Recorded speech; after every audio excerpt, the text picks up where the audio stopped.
એટલે આપણે હવે એ વિચાર કર્યો છે કે નોકરી આપણે નથી કરવી, શાંતિથી અહીં વાડી છે, નહીં સાંઈ સોન સવારો, નહીં દેકારા કાંઈ, નહીં અવાજ ખરાબ, શાંતિ વાળું વાત.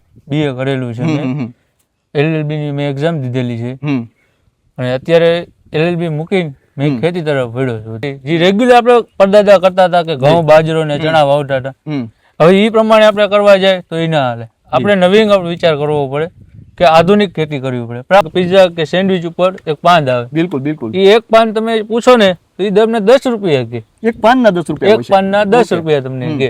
તો આપણે એની ટ્રાય કરી કે ભાઈ આપણે થાય છે કેમ થાય છે, અને આપણે સક્સેસ એમાં ગયા. વિજયભાઈ રૂપાણી હતા ને ત્યારે આપણે રાજકોટ સન્માન પત્ર આપેલું છે. મેં બ્રોકલી વાવી હતી ને તો એના મેં 5 જ છોડો આવ્યા ખાલી, અહીં વાડીએ 5 જ છોડો આવ્યા. બિલકુલ. અત્યારે મેં એમાં 20,000 છોડો આવ્યા. આજકાલ જો તમે કોઈ ગામડામાં પ્રવેશો તો તમને કેવું દ્રશ્ય જોવા મળશે? તમે ગામડામાં આવો તો તમને જે કેટલાય સમયથી કાટ ખાઈ ગયેલા તાળા મારેલી બંધ ખડકીઓ જોવા મળશે, વેરાન વાયરાઓ, ઉજ્જડ ખેતરો અને ભૂતકાળની જાહો જલાલીના જોરે આંખોમાં ઉજાસ લઈને જીવતા વડીલો. આ પ્રકારનું દ્રશ્ય જોવા મળશે કારણ કે ગામડાઓ સતત ખાલી થઈ રહ્યા છે, શહેરમાં ઠલવાઈ રહ્યા છે, કારણ કે આજે યુવાનો છે તે ગામડું મૂકીને શહેર તરફ પૈસા કમાવા માટે જઈ રહ્યા છે. ખેતી છે, ઘણા વડીલોને એવી ફરિયાદ હોય છે કે યુવાનો ખેતી નથી કરતા, પરંતુ આજે એક એવા યુવાનની વાત કરવી છે જે ગામડામાં જ રહે છે, ગામડામાં રહીને ખેતી જ કરે છે અને કહી શકાય કે શહેરમાં પણ ન કરે એ પ્રકારની એ યુવાન છે તે કમાણી કરી રહ્યો છે. અને આમ આપણે જોઈએ તો રાજકોટ જિલ્લાના આપણે લાખાપર ગામમાં છીએ અને ખાસ કરીને આપણી સાથે કલ્પેશભાઈ જોડાઈ ચૂક્યા છે અને તેઓ અનેક પ્રકારની ખેતી કરે છે. કેવી ખેતી? તો કે સ્ટ્રોબેરીની ખેતી, બ્રોકલીની ખેતી, ડ્રેગન ફ્રૂટની ખેતી અને એવી તો અનેક પ્રકારની જે કહી શકાય પાકો છે જે આપણે ખાસ કરીને એક સાહસ કરીને પાકો વાવે છે અને એમાંથી ખૂબ સારી કમાણી પણ કરે છે. તો આવો આપણે કલ્પેશભાઈ સાથે જ સીધી વાત કરીએ, વાત ગુજરાતી પર. કલ્પેશભાઈ, વાત ગુજરાતીમાં ખૂબ ખૂબ સ્વાગત કરું છું. અને સૌપ્રથમ તો કેમ છો? મજામાં. હો કલ્પેશભાઈ, શું કહેશો કે આમ જોઈએ તો અત્યારે જે રીતે મેં વાત કરી કે ગામડામાં જોઈએ તો આજકાલ યુવાનોને ખેતી સાથે નથી જોડાવું, કારણ કે તેમનું કહેવું છે કે એમાં અનિશ્ચિત આવક છે, જે વાતાવરણમાં પણ અત્યારે આપણે પરિવર્તન જોઈ રહ્યા છીએ અને પૈસા કમાવા હોય તો શહેરમાં જવું પડે. પરંતુ તમે ગામડામાં રહીને જે ખેતી કરો છો તો સૌપ્રથમ તમને ક્યારે એવો વિચાર નથી આવ્યો કે ના મારે ક્યાંક બહાર જવું છે, કે હું કોઈ સારી એવી નોકરી કરું અથવા તો હું કંઈક કરું, એવું તમને નથી થતું? નહીં, આપણે તો એવું છે કે આપણી જમીન છે, આપણે જ માલિક, આપણે જ કારીગર. વાહ. એટલે આપણે ગમે કારખાનામાં ગયા તો આપણી પર શેઠ હોય, બિલકુલ કારીગર હોય, આપણે કોઈક સલાહ આપે. તો આ આપણી ઘરની જમીન છે, આપણે બીજાની સલાહ લઈ અમુક વસ્તુનો ઉપયોગ કરી આધુનિક ખેતી કરી. જે રેગ્યુલર આપણે પરદાદા કરતા હતા કે ઘઉં બાજરો ને ચણા વાવતા હતા, હવે એ પ્રમાણે આપણે કરવા જાય તો એ ના હાલે. આપણે નવીન વિચાર કરવો પડે કે આધુનિક ખેતી કરવી પડે, પ્રાકૃતિક ખેતી કરવી પડે. અને શેઠ ગમે આપણે કોઈ કહેવા જ નથી, આપણામાં તાકાત હોય શરીરમાં એટલી આપણે ઉત્પાદન લઈ શકવાના. તો ખૂબ સરસ વાત કરી કે જેટલું તમે ધારો તેટલી કમાણી છે તમે કરી શકો છો. જે પરંપરાગત ખેતી છે તેનાથી થોડોક અલગ ચીલો ચાતરીને તમે છે સારી એવી કમાણી કરી શકો છો. અને અત્યારે આમ જોઈએ તો તમે જે દ્રશ્યો જોતા હશો કે આજુબાજુમાં જે કહી શકાય કે ગાયો છે અને સાથે અત્યારે એક ખૂબ ઠંડા છાંયે એક નિતાંત શાંતિ છે ને ખેતીમાં બેઠા છીએ. તો કલ્પેશભાઈ, આમ જોઈએ તો તમે કેટલું ભણેલા છો, તમારા વિશે જાણવું છે, તમે ખેતી સાથે ક્યારે જોડાયા એના વિશે જણાવો. હું ગ્રેજ્યુએટ છું, બીએ કરેલું છે, LLB ની મેં એક્ઝામ દીધેલી છે અને અત્યારે LLB મૂકીને મેં ખેતી તરફ વળ્યો છું. અત્યારે કે પ્રાકૃતિક ખેતી કરીએ આપણે, ગમે એવી વસ્તુમાં જાય તો આપણે મહિને ઓછામાં ઓછા ગણો તો આપણે વધારેમાં વધારે પગાર 40,000 થી 50,000 રૂપિયા આપી શકે. આ મારી ઘરની જમીન છે તો મારે આમાંથી અંદાજે ગણો એટલે મહિને ₹1,00,000 ₹1.5 લાખ નીકળી શકે જમીનમાંથી આપણે. એટલે આપણે હવે એ વિચાર કર્યો છે કે નોકરી આપણે નથી કરવી, શાંતિથી અહીં વાડી છે, નહીં સાંઈ સોન સવારો, નહીં દેકારા કાંઈ, નહીં અવાજ ખરાબ, શાંતિ વાળું વાતાવરણ અને બધું ઓર્ગેનિકમાં આપણે કરી છે. બિલકુલ બિલકુલ. શું શું વાવો છો એ પણ જાણવું છે, કઈ કઈ વસ્તુની ખેતી તમે કરી છે એ પણ થોડું જણાવો. આપણે ગામ કરતા બધી જે ખેડૂત વાવે છે અત્યારે એના કરતા થોડુંક આપણે અલગ કરીને વિચાર કર્યો કે ભાઈ અત્યારે બધા ફુલાવર વાવે છે તો આપણે કીધું આપણે ફુલાવર વાવવું છે પણ વ્હાઈટ નહીં, ગ્રીન માં વાવવું, જેને આપણે બ્રોકલી કહીએ, એટલે આપણે એને બ્રોકલી કહીએ, એટલે આપણે બ્રોકલી વાવી. પછી આપણે એમાં લોલો રાજાનું આપણે જોયું કે લોલો રાજા એટલે એક બર્ગર ઉપર, પિઝા કે સેન્ડવિચ ઉપર એક પાન આવે. બિલકુલ બિલકુલ. એ એક પાન તમે પૂછો ને તો એ તમને 10 રૂપિયા કે એક પાનના 10 રૂપિયા, એક પાનના 10 રૂપિયા તમને કે. તો આપણે એની ટ્રાય કરી કે ભાઈ આપણે થાય છે કેમ થાય છે અને આપણે સક્સેસ એમાં ગયા લોલો રાજામાં.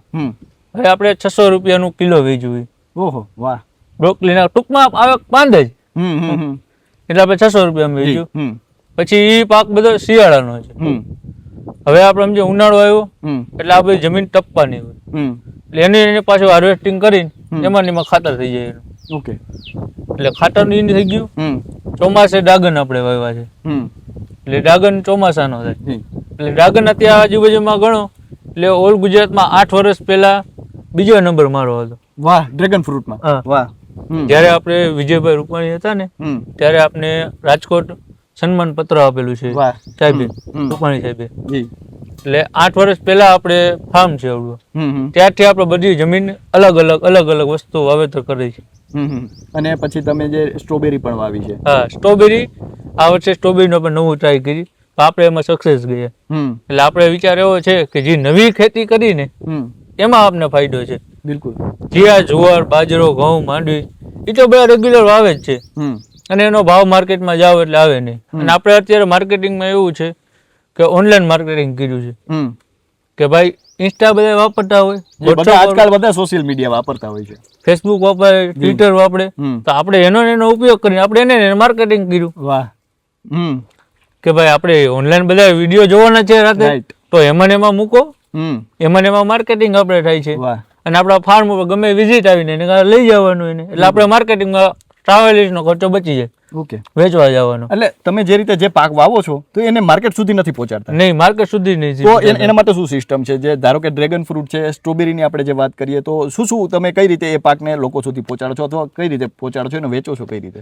આપણે કે સમજી લ્યો કે ડ્રેગન ફ્રૂટ થઈ ગયા એટલે આપણે એનું માર્કેટિંગ આપણા વોટ્સઅપમાં ગ્રુપ બનાવેલા હોય. ઓકે, કે વોટ્સઅપમાં આપણે ગ્રુપ છે એટલે ગ્રુપમાં આપણે નાખી દીધું હોય કે ભાઈ ડ્રેગન ફ્રૂટ અવેલેબલ. ઓકે, એટલે માણસોને ખબર પડી ગઈ કે ડ્રેગન ચાલુ થઈ ગયા, એટલે એ લોકો સીધા ફાર્મ ઉપર આવે વિઝિટ કરવા. વિઝિટ કરીને એની રીતે એની જાતે હાથે તોડવાના, એને જ પોતે તોડવાના, એટલે એને સંપૂર્ણ વિશ્વાસ આવે કે જે રીતે મારે જે જોઈ છે એ જ મારે મળી જાય છે. અને એને આપણે વિશ્વાસ દેવડાવવાનો કે આપણે આમાં કોઈ પણ રાસાયણિક ખાતર વાપરતા નથી. તમે ઓર્ગેનિક કરો છો? ઓર્ગેનિક હોય, બધી વસ્તુઓ બધું ઓર્ગેનિક હોય. કારણ કે રાસાયણિક ખાતર, દવા એનો આપણે ઉપયોગ અત્યારે મૂકી દીધો 4 વર્ષથી. તો કલ્પેશભાઈ, એ પણ જાણવું છે કે આજકાલ કદાચ અનેક લોકોને એવો વિચાર આવતા હશે કે કશુંક અલગ કરીએ ખેતીમાં, પરંતુ ઘણી વખત નિષ્ફળ પણ જવાતું હોય છે. તો તમને એવો ડર નહોતો લાગ્યો કે આમાં નિષ્ફળ જવાશે તો? અને કારણ કે સાહસ છે તે ઘણી વખત ખૂબ મોટું હોય છે, કારણ કે જે આપણે કહી શકીએ કે જે ખેતી છે જેને આપણે પડું કહેતા હોય છે, ઘણી વખત તેમાં જે પાકનો નિષ્ફળ જાય તો તે પડું છે એમને જાતું હોય છે. તો કઈ રીતે તમને પણ એવો ડર નહોતો લાગ્યો? ડર તો આમાં બધાને, ખેડૂતને તો પેલા જ હોય, કારણ કે ખેડૂતને આવક જ જે છે એ ખેતીમાંથી છે. પણ થોડોક સાહસ કરી કે ભલે એકવાર નિષ્ફળ ગયા, 2 વાર નિષ્ફળ, 3જી વાર તો સક્સેસ જઈશું ને આપણે. એટલે ટ્રાય કર્યા વગર તો આપણે કઈ થવાનું છે નહીં. એટલે આપણે કીધું કાંઈ વાંધો નહીં, ભલે 1 વર્ષ ટ્રાય કરી, 1 વર્ષ ફેલ જાય. થોડા વિસ્તાર તમે થોડા વીઘામાં વાવ્યું છે બધું આપણે પેલા ડેમો યુનિટ ઉભા કર્યા હતા આપણે વાડીમાં કે ભાઈ 50 છોડવા આના વાવો, 50 છોડવા આના વાવો. હવે ગમે એ વસ્તુ સીધી મારે 2 વીઘામાં તો હોવાય નહીં. બિલકુલ બિલકુલ. એટલે આપણે અમુક ડેમો વિસ્તાર ઉભો કર્યો હતો કે આ જમીનમાં આ ડેમો કરો આપણે, કે આ 5 છોડવા છે, આ 50 છોડવા છે, એનો ડેમો યુનિટ ઉભો કરીને પછી આપણે એનું ઉત્પાદન જોયું કે કેમ થાય છે. પછી આપણે એમાં સક્સેસ મળ્યા એટલે આપણે એની વધારે ટ્રાય કરી. પેલા આપણે સ્ટ્રોબેરીના 50 છોડવા વાવ્યા હતા, અત્યારે મેં 14,000 વાવ્યા. પેલા મેં બ્રોકલી વાવી હતી ને તો એના મેં 5 જ છોડવા વાવ્યા ખાલી. અહીં વાડીએ 5 જ છોડવા આવ્યા. બિલકુલ. અત્યારે મેં એમાં 20,000 છોડવા આવ્યા. ઓહો, બ્રોકલીના. અને એને કઈ રીતે તમે પહોંચાડો છો? એનું માર્કેટિંગ એવું છે કે આપણે વાડીએ આવે ફાર્મ ઉપર, જેટલી ફાર્મો વેચે એટલી ફાર્મ ઉપર, બાકી આપણે રાજકોટ લોકલ માર્કેટ છે, ગોંડલ યાર્ડ છે, એ લોકલ માર્કેટમાં જવા દે. મારા બાજુમાં સરદાર મોટું સિટી જાય, ઓમ નનકુ સિટી છે, એટલે ન્યા યાર્ડ બકાલાનું છે, એટલે અડધું ન્યા જવા દે. જે વધે એ માર્કેટમાં જાય. ઓકે. તો કલ્પેશભાઈ, અમારી સાથે જોડાવા બદલ અને આપનો કિંમતી સમય આપવા બદલ ખૂબ ખૂબ આભાર. તો આ હતા કલ્પેશભાઈ, અને તેમણે જે રીતે વાત કરી છે તેમની વાતોનો નિચોડ કદાચ એ જ છે કે તમે જો આજની જે ખેતી છે પરંપરાગત ખેતી, તેનાથી થોડુંક આગળ ચાલીને જે તમે આધુનિક ખેતી તરફ વળો, ખેતીને બિઝનેસની જેમ લ્યો અને તેમાં નવા સાહસ કરો, અને જે કહી શકાય આધુનિક ટેકનોલોજી છે તેનો પણ ઉપયોગ કરો, અને ક્યાંક ને ક્યાંક ગર્વ લેતા થઈ જાવ એ ખેતી સાથે જમીન સાથે જોડાઈ જાઓ, તો તમે પણ જે એક બિઝનેસમેન બની શકો છો. ખેડૂત છે તે બિઝનેસમેન બની શકે છે. તો અત્યારે બસ આટલું જ. ફરી મળતા રહીશું વાત ગુજરાતી પર.